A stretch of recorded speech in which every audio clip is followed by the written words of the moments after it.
All right. Good morning, everybody. This morning, I assume that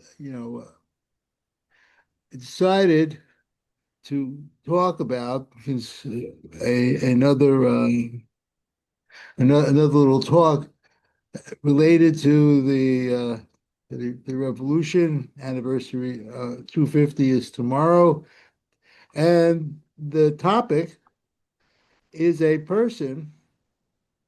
a man who not only was he important and had a fascinating story to go along with him, but those of you who picked up this pamphlet from on 250 from what was it from YU, you might have seen this story in the back of it about, I don't know if you could read it, about Uriah Phillips Levy, who I believe Wally mentioned when he spoke on Sunday. Well, Uriah Phillips Levy, computer's going crazy. Uriah Phillips Levy is the grandson of Jonas Phillips, who is the topic of the discussion today. In fact, it's fascinating that Jonas Phillips had great grandchildren who were important in the Civil War and the aftermath of the Civil War. Um, so this is an this is an important, I would say this is an important family to know of. I'm not sure about descendants of him today. There may be some, I don't know.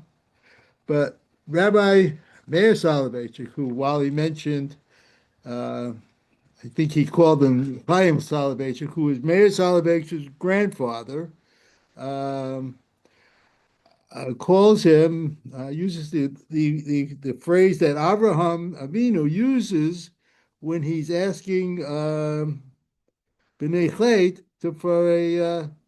for a burial site for Sarah. And he calls himself, he says to them, I am a Toshav, but Ger Toshav, okay? Which means that he was a Ger, he was a stranger. He wasn't really part of that, but he was a Toshav. He lived there. He was part of the community there. It's kind of an interesting dichotomy of using it. But in saying that, and I say this right now, Mayor Soloveitchik, uh, calls him the first truly American Jew. Okay, because he was an active Jew. He didn't sit. Yes, he did stuff. He was. You'll see that he was involved. Okay, and okay. So what is it about? What else is there about him? He was a veteran of the revolution. He fought in the war. He was a merchant in Philadelphia and New York. He came from Germany as an indentured servant.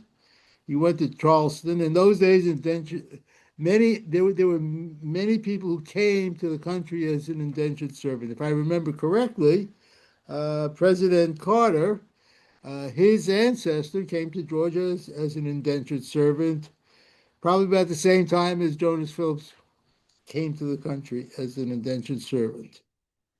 Okay, he got his freedom. He went north to New York. He founded Mikra Israel, a shul in Philadelphia.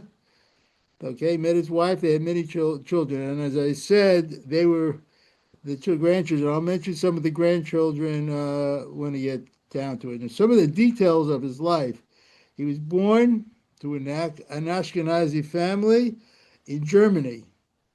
I'm not sure of the towns, either Busek or Frankfurt on Main, Frankfurt. He was the son of Aaron Phillips.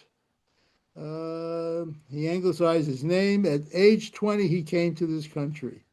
He actually came to the colonies.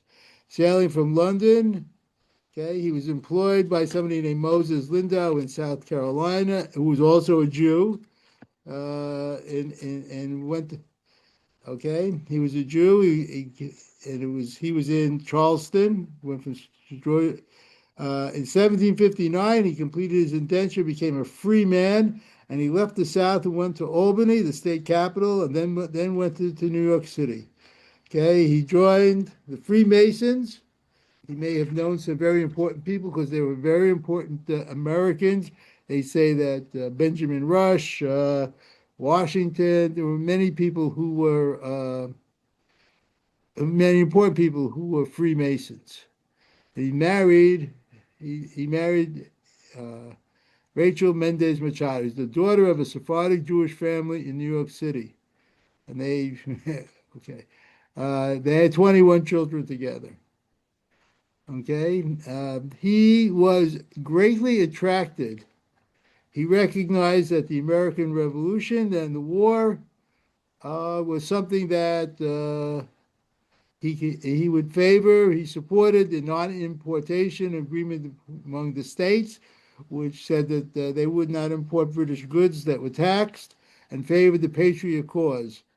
He used his influence in 1776 to close his congregation and leave New York, and they went to, rather than stay under British rule, and the building was abandoned. And together, the majority of the congregation, they went to Philadelphia. Now, there's a fascinating story about it that comes up here. He writes a letter to a relative and business congregation whose name was Gumpel Sampson in the Netherlands. The Netherlands were not at war with the British, not at that time. I think by the end of the war they may have been. He discussed the conflict with Great Britain, and he said the American Patriots had 200,000 soldiers compared to 25,000 for the British. Actually, he had that backwards. He included an appendix of items he wanted to import for sale. He was a merchant and thrilled with the revolution. This is the interesting part. He enclosed a copy of the Declaration of Independence, and one source said that he had translated it into Yiddish, and but I don't know about that for sure. But he sent him a copy of the Declaration, and he wrote a letter in Yiddish. Okay, that was his native language in Yiddish, and the British couldn't figure out what it was. And there is a copy. I do have a copy of the translation. It was his. It was basically he was asking for some. Most of it was being goods. He supports the cause, and he's asking for goods to get them to the British, to get them past the British, so he could distribute them in say, I guess by that time it was the United States. They had declared independence, and the British, but the British they had intercepted the letter. I guess they may have taken the ship that the letter was sent on, and they didn't understand. They could not read the letter because they thought the letter was in code. Yiddish was a code. Okay, and I guess it was Yiddish, not written as we might see it today, transliterated into English. It was Yiddish written in the Hebrew letters, translated Hebraically. And I thought that's a very interesting idea. Um,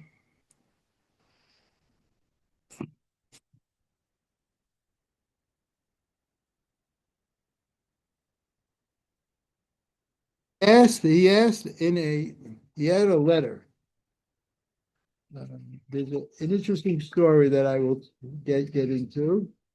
That he invited his daughter. His I believe it was his daughter got married, and he invited somebody named somebody has signed the Declaration of Independence. Very important man, Benjamin Rush. Two, who is I believe is his children's. Um, There was his children's. I think he was a pediatrician. He was his children's pediatrician, and to a wedding. And Rush writes a very fascinating letter to his wife, uh, being called a few days, and the way what he does is very interesting. It's a description of the procedures of the wedding and what went on in that. I guess it was in Russia's. It was in Levy's house, and it was the letter basically tells us there were 30 or 40 men assembled. Sort of quoting from the letter, assembled in Mr. Phillips' common parlor, which is accommodated with benches for the purpose. The ceremony began with prayers in the Hebrew language, which were chanted by an old rabbi, in which he was followed by the entire congregation. I think they were, and I did not understand the word except now and then, and an Amen or a Hallelujah. My attention was directed to the haste in which they covered their heads. As soon as the prayers began, it sounded like the davening mincha, and the freedom to which some of them conversed with each other during the whole time of this part of the worship. As soon as the prayers were ended, which took up 20 minutes, a small piece of parchment was produced written in Hebrew, which contained a deed of settlement, which the groom subscribed in the presence of four witnesses. He's describing, actually, was not correct. He's describing the wedding ceremony under the chuppah. In this deed, he conveyed a part of his fortune to his bride, to which he was provided for after his death in case she survived him. And you get the idea. And later on, there is a description of the fact that I believe that they actually had they daven. I think they daven mincha after. And Rush is a little perplexed by the fact that that the Church of England is not involved in it. This is a Jewish ceremony, and there is nothing of that sort there. And then there was a great crown of joy, and the groom now saluted his bride and kisses and congratulations. They drank the wine, they broke the glass. So Rush is basically describing a very traditional Jewish wedding. I believe it was a Sephardi wedding. It was not an Ashkenazi wedding. He asked him to stay. Anyway, there was a piece of cake involved and whatever. And during the whole time of my scene, he was carried to the ancient. Okay. With this connection to Benjamin Rush and that he fought in the revolution, Levy writes a letter. Next thing, he writes another letter. This time he writes it to George Washington. And the letter to George Washington is fascinating to the point. You have to remember that this is about the time of the Constitutional Convention. And what Levy is going to ask for actually ends up as a clause in the Constitution by his letter, not only with its connection with Benjamin Rush, and to Washington. With leave and submission, I address myself to those. Anyway, he introduces himself. He's one of the Jews of Philadelphia, and he goes on and tells Washington, I believe in the Old Testament and not necessarily the New Testament. And all the men that have a natural and in there, but here's the part that he gets to the issue that he's asking for. That all men have a natural and inalienable right to worship Almighty God according to the dictates of their own conscience and understanding. This is a quote from the letter, the translated letter anyway. That no man ought or of right can be compelled to attend any religious worship or erect or support any place of worship or maintain any minister contrary to or against his own free will and consent, nor can any man who acknowledges the being of a God be justly deprived of or abridged of any civil right as a citizen on account of his religious sentiments. No authority can, anyway. It is well known that among the colonies have been true unfaithful Whigs. The Jews, he makes his plea for the Jews. And I should preface this by saying that Levy had been part of a court case. He'd been called as a witness in a court case in Pennsylvania. And he had to swear, at that time, you had to swear allegiance, you had to swear in your tell the whole truth, nothing but truth, according to JC. And he objected to that. And then he objected to the fact that they called him back again on Shabbos and he would have to go on Shabbos. And this was a problem. So he's writing this letter. This letter is in reaction to his experience in Pennsylvania, asking Washington to basically say that what had happened to him in Pennsylvania should not happen, should not be part of the new country. Okay? Uh, and therefore, if the Honorable Convention shall, in their wisdom, think fit and alter the said oath and leave out the words, in other words, all those words are important. The bottom line, and Wikipedia basically says that he addressed the Constitutional Convention meeting to support religious activities. The result of what he did was that in the Constitution, I can find my copy of the Constitution quickly, not in the amendments. This was before. This is in the actual body of the Constitution. Article, oh, here it is. I had it on, I underlined. In Article 6 of the Constitution, it says, the senator before mentioned and the members of several state legislation, both the United States and several states, shall be bound by oath or affirmation to suppress this Constitution. But no religious test shall ever be required as a qualification to any office or public trust under the United States. So this connection, this I don't know what they call Wikipedia calls civil rights for Jews was much more than just that. He actually he actually went out of his way, used his influence to get a change. Mendy, are you there? I lost Mendy. Anyway, I'll keep going. Anyway, he was also the founder of various, he was also the founder of various shuls, synagogue on Pine Street. He was serving as president of the Constitution after the Revolution. He and his family moved to New York for a time, but soon returned to Philadelphia. Phillips continued to reside there until his death. I believe he died in 1803 when the congregation left that first synagogue and property was redeveloped. A cemetery at the site has been preserved and is designated a National Historic Landmark. What I also wanted to do, but you can see the importance of Jonas Levy. What I mentioned at the beginning was that I wanted to say something about some of his grandchildren. And that is, first of all, Uriah Phillips Levy. I'll see if I could give anything more than was given on Sunday. Okay, he was the grandson of Levy.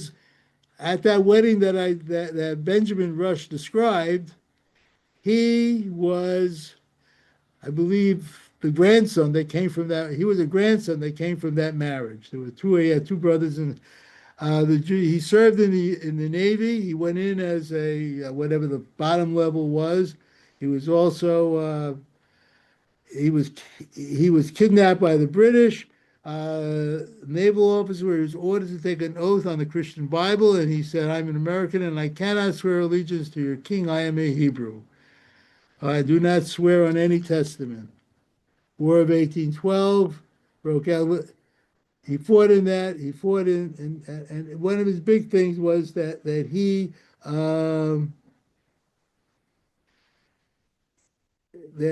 ended by an act of Congress. He ended flogging in the Navy, and he was involved. Fought it slightly in Civil War.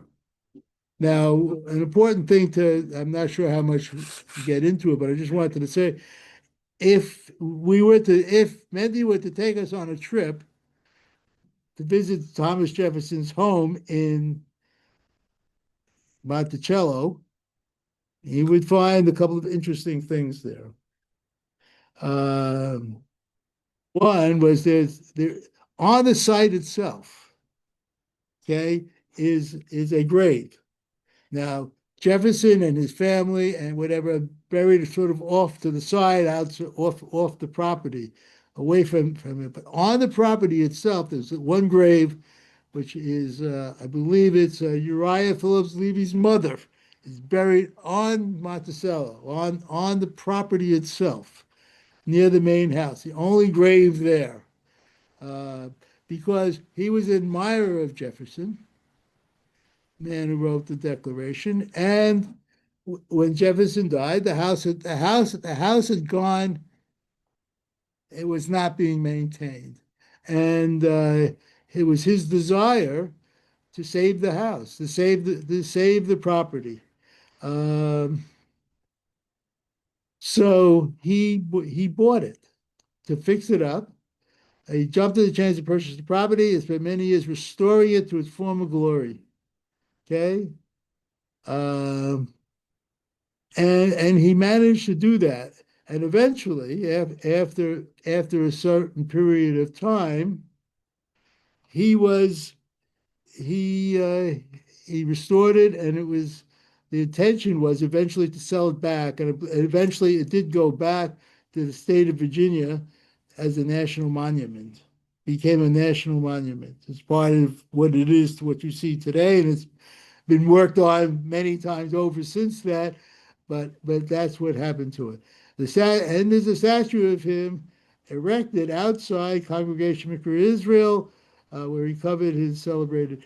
Now there was also some other people who were important in. He had a great grand. He had some grandchildren who became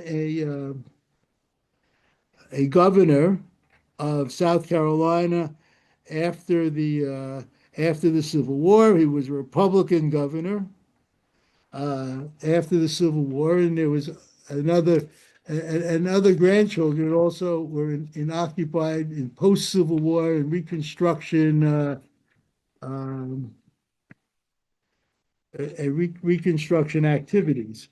Um,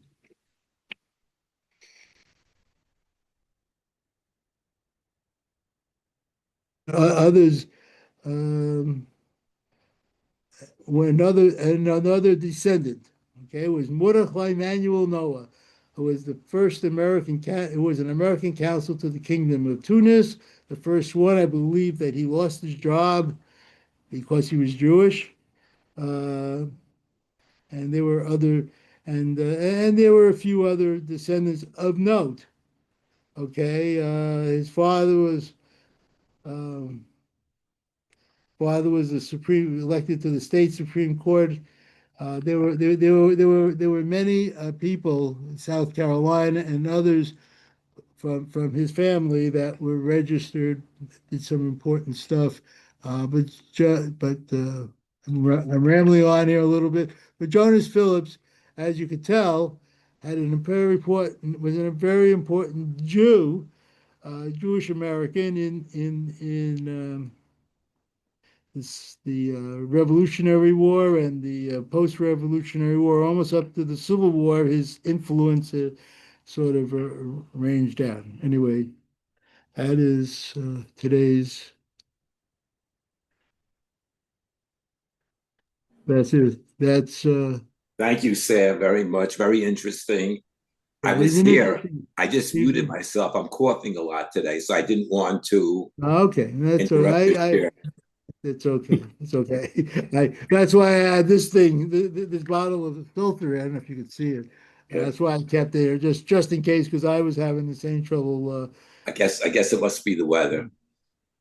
It's everything. It's the weather. It's dry out. It's Stay hot cool, out. guys. It's hot. Hey, Yeah, stay cool. Polish, Polish contingent is here. Hello, Giannis. How's it doing in Poland? It's cool.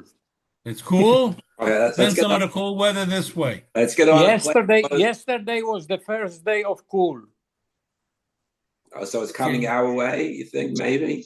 So it's coming our way from the west to east. No, you got this from us because, like 2 days ago was the last day of 97, 96. Yeah, we had it. But we Alright. got you beat. I think it was 103 here. No. Yeah. That's maybe at the west. I tried to take the dog out for a walk. Now I took her out before I started because I didn't want to have to go because it's only 85 degrees now. But later on it's gonna be 105 degrees. So I took her out early. Stay home, guys. Yeah. Be careful. Everybody, have a good Okay. Shabbos. Thank Drink you. the Good water. Have a good Shabbos. Stay Shabbos. healthy. Stay cool. Good Stay Shabbos. safe. Good Yeah, Shabbos, everybody. Bye. Have a good day. Good Shabbos. Take care. Bye. Marvin.